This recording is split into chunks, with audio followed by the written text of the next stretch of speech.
All right, everybody. That was Mac McD with some Silent Hill 3 on the PC. He did a fantastic job. Everyone should be giving him a hand for that one. Up next, we've got Ehrgeiz, God Bless the Ring, with Tyler2022. And Discord has managed to pull in a few more people, and one of those people is my good buddy Metal Gun Solid, who will be taking over the restream for the next couple of runs with Tyler and with Peter Afro. Speaking of which, I would like to remind you guys one last time for my shift that we are still looking for that Gunman Clive character. So we have the option to have play as Clive, to play as a Duck, or play as Miss Johnson. So make sure you guys get your donations in. Again, we're Tactical Fundraising Action 3, trying to raise some money to get Raichu out to AGDQ 2020 and run MGS 3. So any little bit you guys can help out with is very much appreciated. But with that, I've been Pythonicus. I'm going to hand it off to Metal Glenn Solid, and he's going to take you through some Ehrgeiz and Gunman Live. Hey guys, what's up? I'm Glenn. We'll be taking you through the next few games, but like Python said, we are looking for that Gunman Clive character. There are some little differences between the three. Clive is your standard. Miss Johnson actually can float, kind of like Princess Peach in Super Mario Bros. 3. And Duck can fly higher than that, but there are no guns and no boss fights. In the meantime, I will switch you guys over to Tyler and Alien.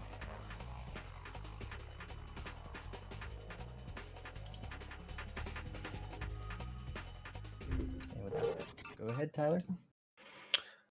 Hello, my name is Tyler, and this is brand new quest, The Forsaken Dungeon from Ehrgeiz, God Bless the Ring. And with me I have my good friend Alien, who helped me a lot get into this game and knows quite a bit about this game. Hey, how's it going, guys? So just to kind of briefly summarize what this game is, this is a roguelike dungeon crawler, which has a kind of interesting gimmick to where we're going to be playing two different characters. And you see that there's normal and there's hard mode. Well, truth be told, that these actually should be kind of swapped, because normal is actually like the more difficult run. And yeah, so we're going to be trying to go all the way down to the bottom floor and to defeat 3 bosses. So we're going to try to do that in about 1 hour at the most, but I'm thinking I can get this done in about 30 or 35. And without further ado, do the countdown. We're going to start in 3, 2, 1, go. So maybe you can explain like the brief lore, why we're here exactly and all this stuff, Alien? Yeah, there's a lot more setup on normal as far as story is concerned. On hard, it just drops you in the dungeon and you go to the bottom. But here we're going through some like interdimensional travel, wake up on this bed and suddenly you're in like a whole different world. This guy tells you all about the place that you've gone to, and the whole objective is to go through this dungeon where there are these sleeping deities. Like there's this phoenix that's been rumored to been able to grant people immortality and such. That's like the whole premise. Tyler did mention that this is a roguelike, so it's very random, and that's a good and bad thing. Every run's going to be different, but at the same time it can get frustrating, and it's very inconsistent to gauge how long it's going to take. So one of the features on normal mode that we're getting into now is starting on floor 7. Normally you would want to, in a casual setting, start at floor 1, but this game has 2 shortcuts that let you get into the dungeon's lower floors early. We're going to go try and grab a weapon down here that is way better than anything we're supposed to have. Yeah, mainly we're looking for a spear, or we are trying to get into...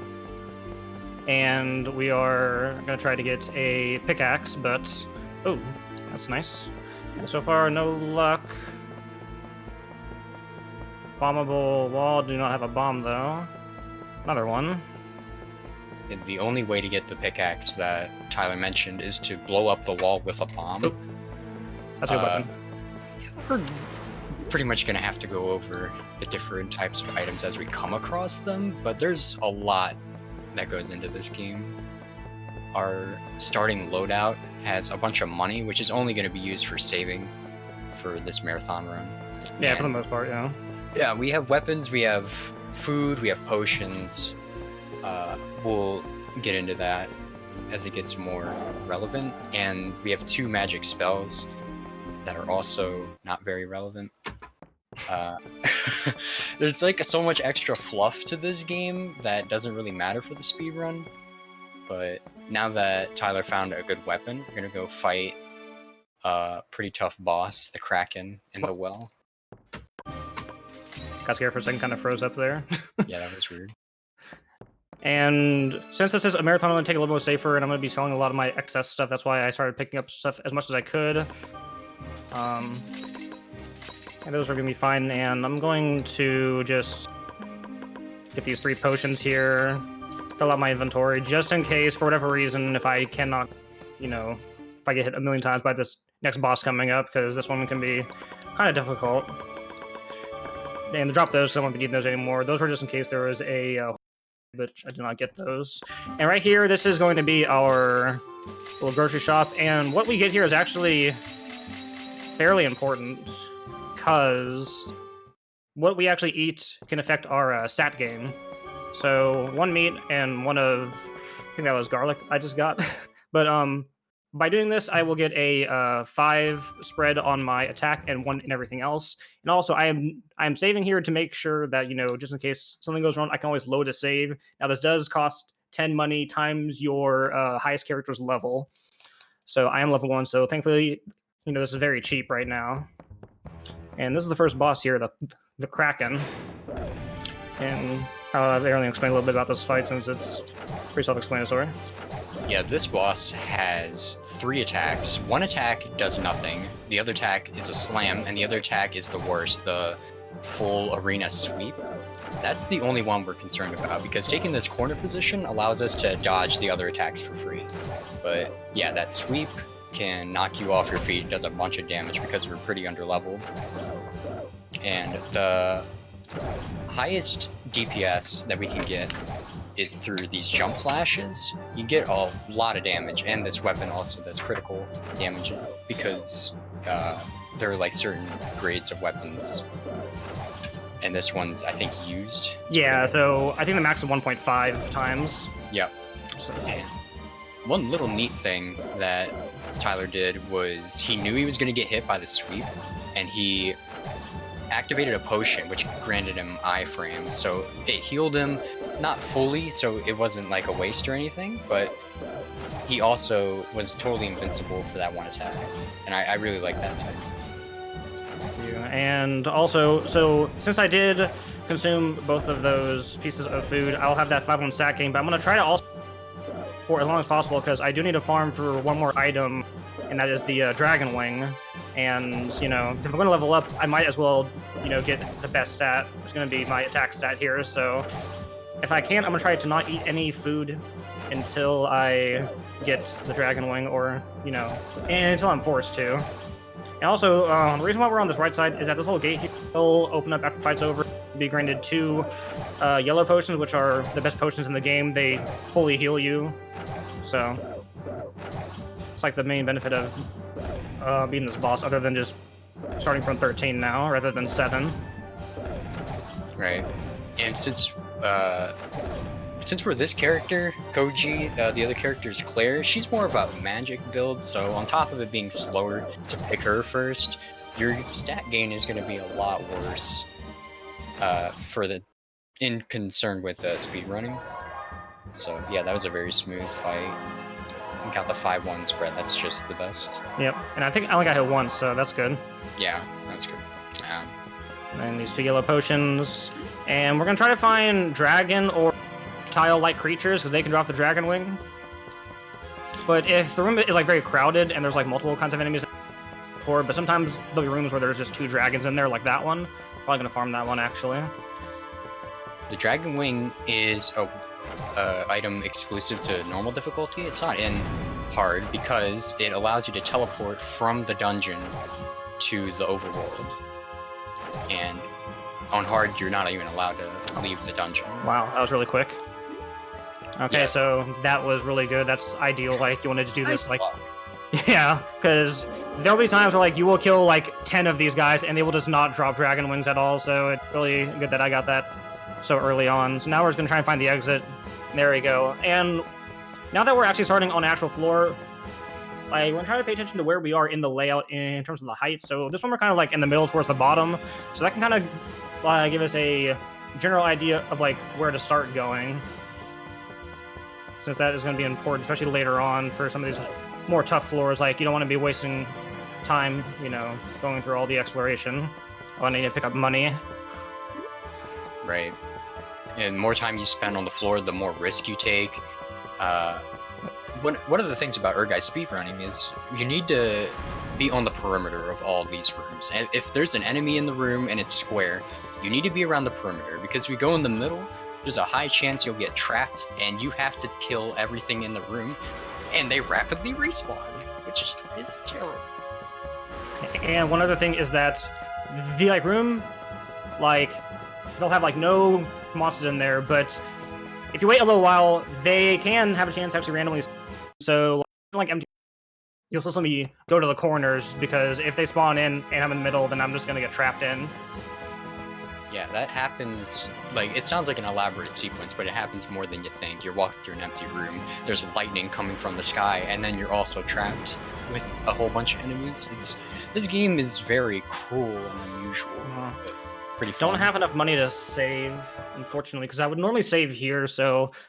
But once I get enough money, then I'll just make a save. But usually I'd like to save right here, but I've just been, breezing through these floors. And also one thing that we didn't mention is that the, like, length of the room can also tell us, you know, where to go. Because, like, if it's a short length room, then, you know... Oh, that's in the middle too much. I don't like that. I'm not going to skip those coins.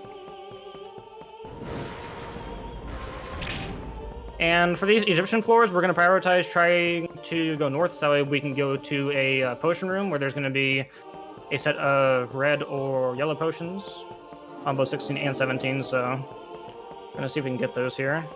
Yeah, although the floors are procedurally generated, there are some consistencies, like, you know, on floor 16 and 17, there's going to be a north room with materia and potions. There are floors earlier on with food and potions, so we've planned the route around that as well, but it's a little less relevant on normal.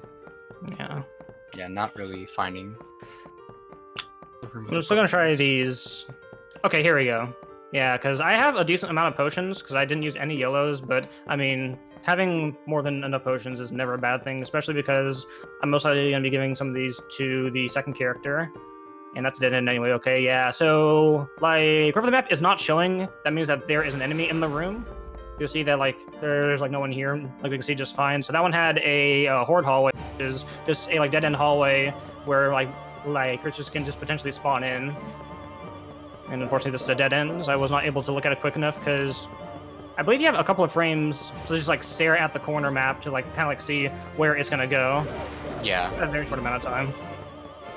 This run requires you to focus so much on not only your surroundings, but you want to keep your eye on the bottom right, so you can know what the room is like before you go through the enemies. So you can tell if it's a fork, you can tell if it's a dead end in those, like, in that 1 or 2 frames. Oh my god.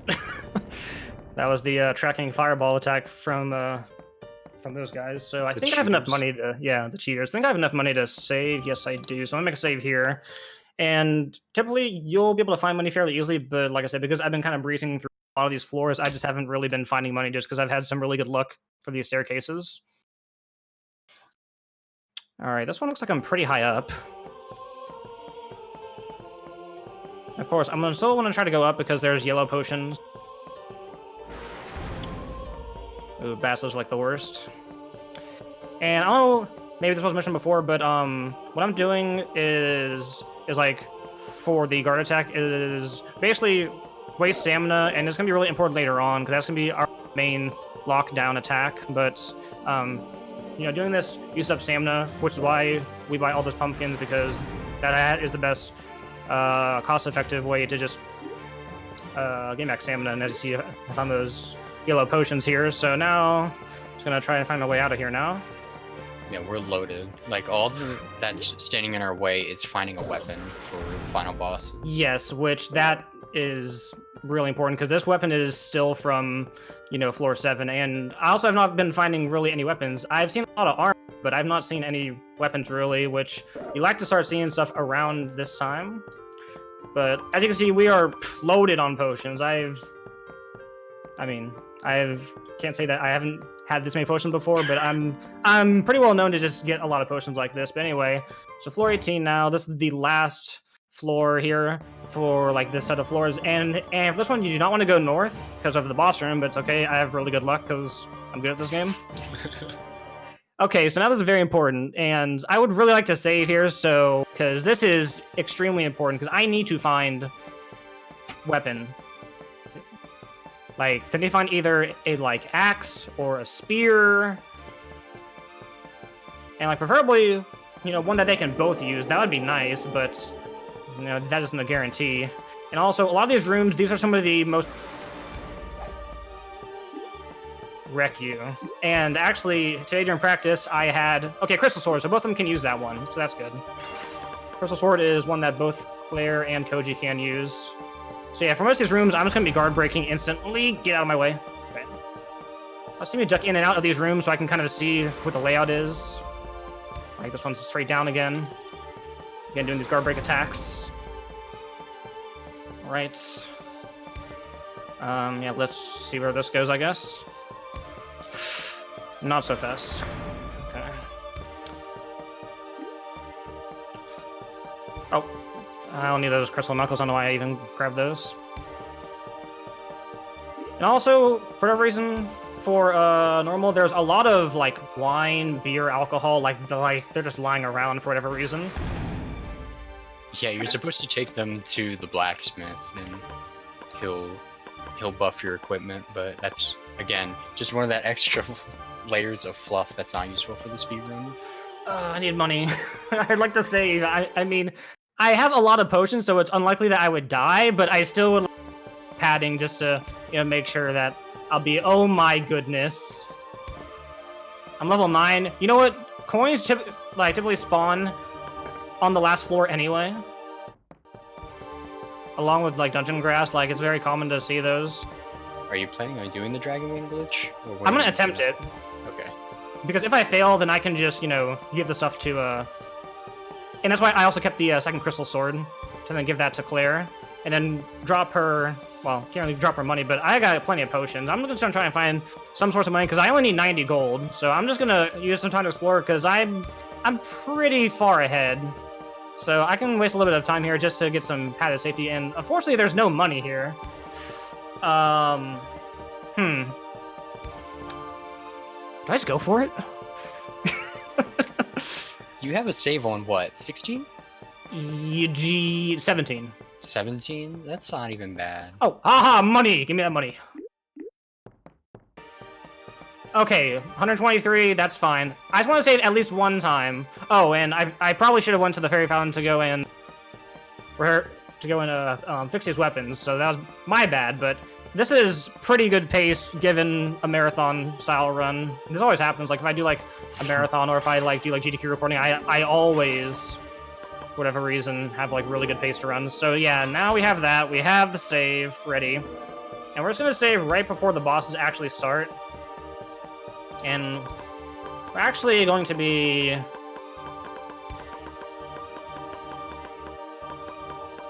Actually, I should not use any food. That's what I say, because whenever you save and you reload in, you'll have full health and you'll have full stamina, so this is optimal to eat after you save, but I accidentally ate a pumpkin. No deal, though. So right here, make the save. And we have 3 bosses to defeat.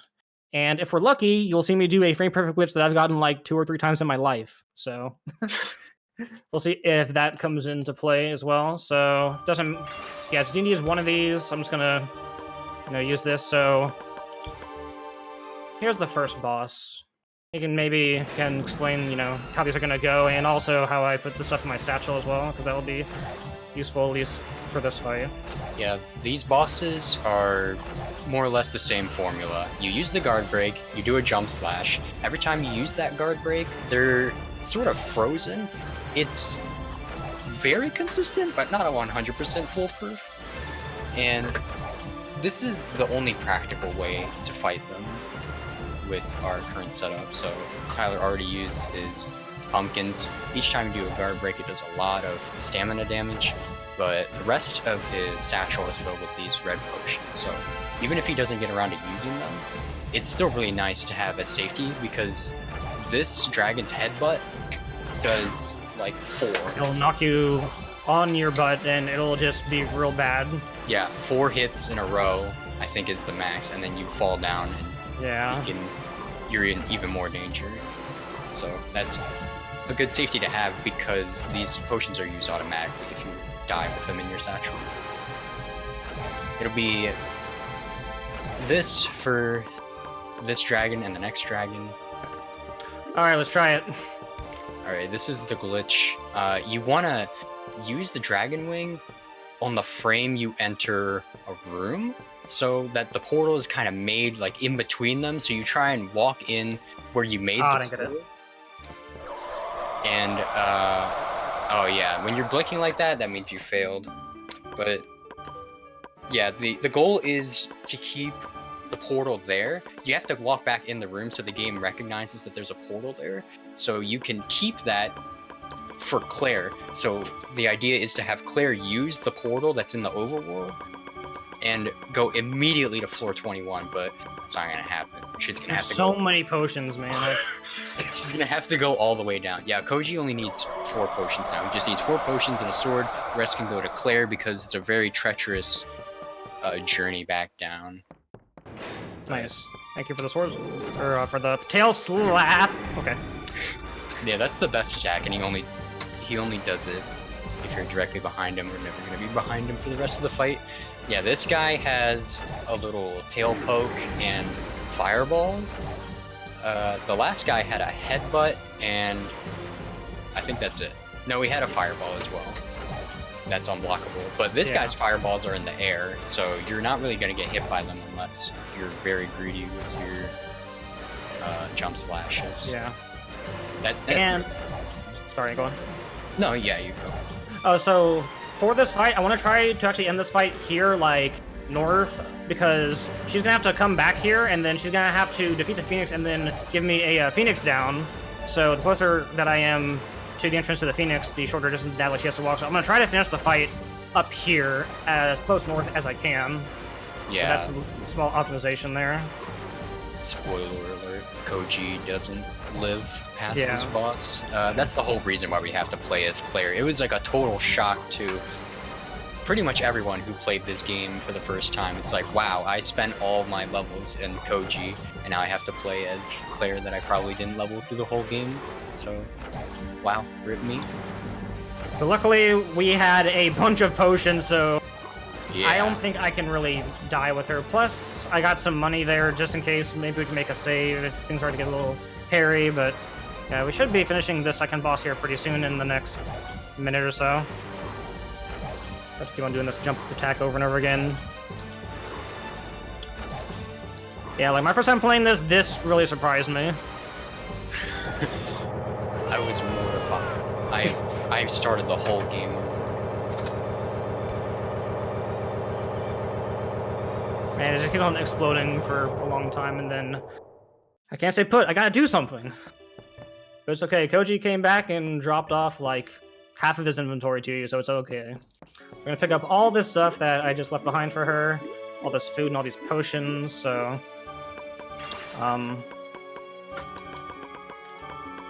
yeah, I'm pretty set to go. I mean, I might as well, just in case. In case I get a horde hallway with like bats or something, I can use that.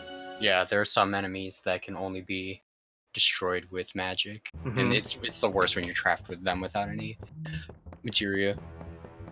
Yeah, so that's mostly why I have it. But if I were doing like, you know, runs, then I would typically just drop them because that'd be a reset. But luckily we've actually had, well, we had one horde hallway, but it didn't matter because it was at a dead end, and we had some pretty good, as you'll see, like players are gonna be able to just pretty much walk straight down without any real issues here. Yeah, like this one was 2 rooms in.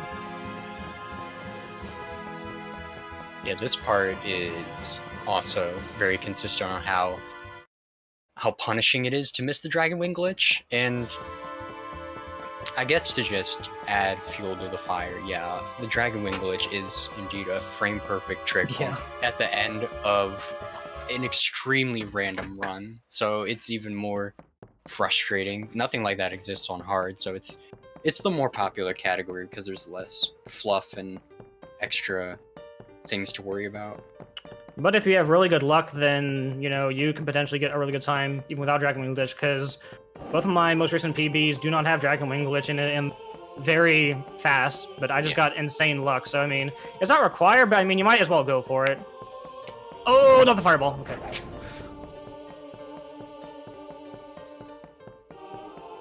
If I remember, these last couple floors were just like jokes. Oh well, no, this one was kind of long. I think the one after this was like nothing. It was like straight down. Oh, here, then down.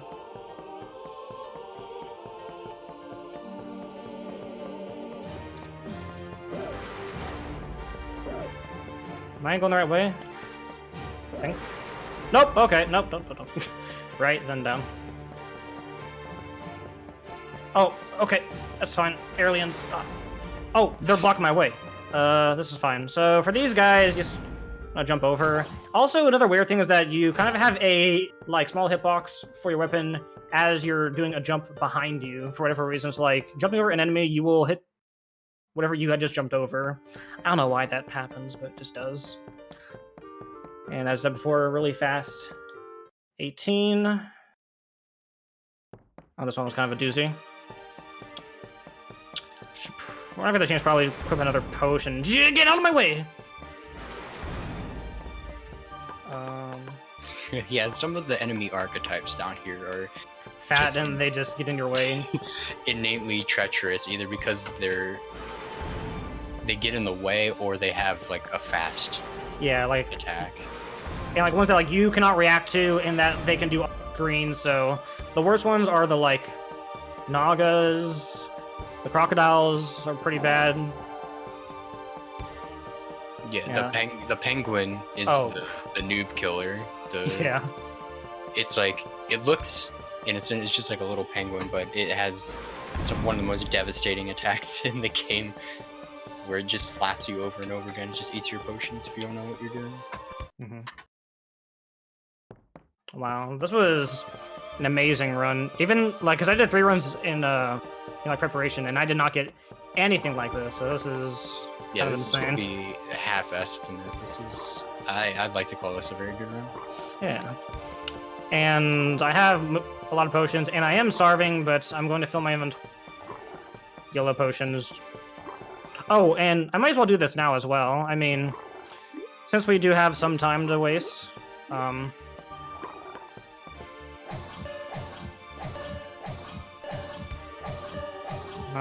10, 11, 12, 13, 14, 15... Okay, so this here, the reason why I'm whacking Koji, this is a little experience glitch. So the game will go to the last enemy that you had seen, and it will treat you beating up Koji as killing one of them. So for beating up Koji, I'm just gonna get to like max level right here. Yeah, every time you hit him, it counts as killing that enemy. So, last enemy you saw was like a Naga or a crocodile. It'll give you all that experience in one hit. It's way faster and more efficient than having to kill it all. How many potions I have? This is ridiculous. I know, I was about to say. It's insane. Yeah, 23 strength is quite a bit different than what we were going in before, because this boss is kind of pathetic. It doesn't have nearly as much defense as the dragons, but it has a lot of health.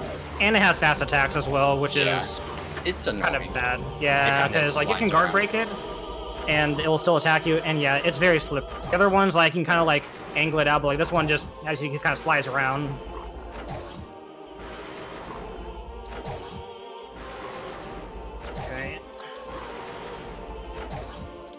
Also, a fun fact, I believe this boss gets frozen by fire, and it's Yes. a phoenix. It's very strange. And Phoenix down. And time. And that is it. Koji Market has come back to life. The loss of the Phoenix has taken away the only remaining link to reality throughout the dimensions. This marks the end of the challenge for the Guardians and seals away its mystery and ambition into the eternity of time. Very ominous ending. But yeah, so we have saved this town by defeating a Phoenix and dying and coming back to life. But yeah, that was Ehrgeiz. A lot of everything went very smoothly. Shout outs to all of the like Ehrgeiz crew, like Furry and Aliens, Santori, Super Tobal Man, and Plywood, and all of them. You know, without them, I would not be able to, get started learning this.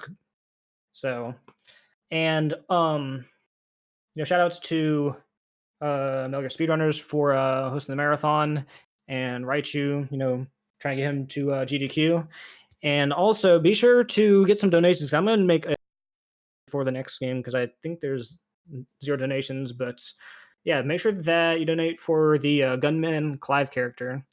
And I think that'll wrap it up for me here. I appreciate you guys for sticking around to watch, and I'll see you next time.